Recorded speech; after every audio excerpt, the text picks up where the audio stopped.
أنا زعلانة منِّك يا شيف، ده كان كلام متابعتي القمر بتقول لي طلبت منِّك القطايف من أول رمضان تاني مرّة ولسه ما عملتيهاش، أنا باعتذر لِك أهو وأنا ما أقدرش على زعل متابعيني القمر، النهارده هاعمل معاكم القطايف بطريقة سهلة جدًا ما فيهاش أي افتكاسات، أتمنى من قلبي إنها تعجبكم، أتمنى أكتر إنكم تعتمدوها، يالّا بينا نسمي الله ونبدأ وصفتنا مع بعض.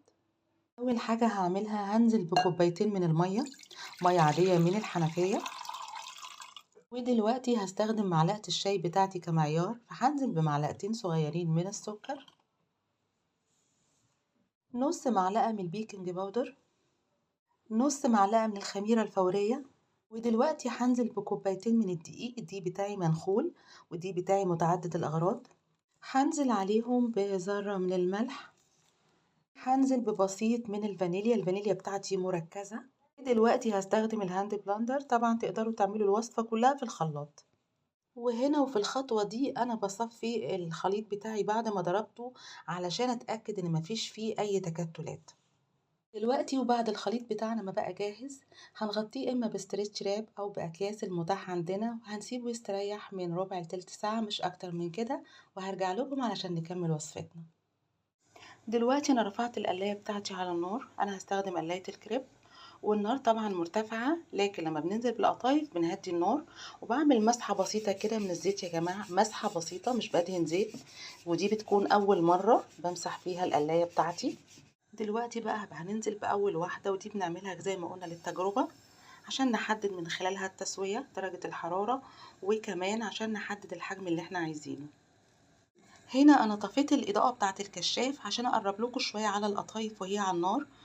وظهور المسامات دي معناها إن القطايف بتاعتنا ناجحة والخطوات بتاعتنا صح. وكده هبتدي أشيل القطايف بتاعتي من على النار، ده بيكون شكلها وده بيكون لونها. دلوقتي وعلى ما القطايف بتاعتي تجهز على النار هجهز الحشوة بتاعتي وهتكون زي ما انتوا شايفين كده مكسرات وزبيب وجوز هند. طبعا الحشوات بتبقى حسب الرغبة حسب ما انتوا بتحبوا.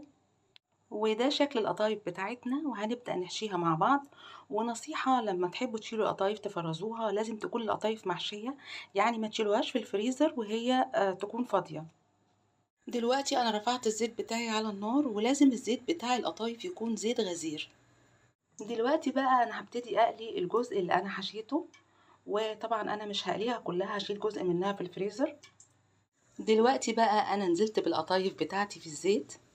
دلوقتي بقى هطلع القطايف القمر. دلوقتي بقى هطلع القطايف بتاعتي من الزيت وهنزل بيها على الشربات. الشربات بتاعي جاهز، والشربات بتاعنا عبارة عن كوبايتين من السكر، كوباية ونص من المية، نص عصرة ليمونة وباكت من الفانيليا. تاخد معانا حوالي 10 دقايق على النار. وإن شاء الله هسيب لكم كل المقادير بتاعة القطايف وبتاعة الشربات في صندوق الوصف. وده كان فيديو النهاردة اللي بتمنى من قلبي انه يعجبكم. يا ريت اذا الفيديو عجبكم ما تبخلوش عليا بلايكات كتير، شير للفيديو، اشتراككم في قناتنا على اليوتيوب قناة في المطبخ مع سنة. اشوفكم على خير في فيديو جديد.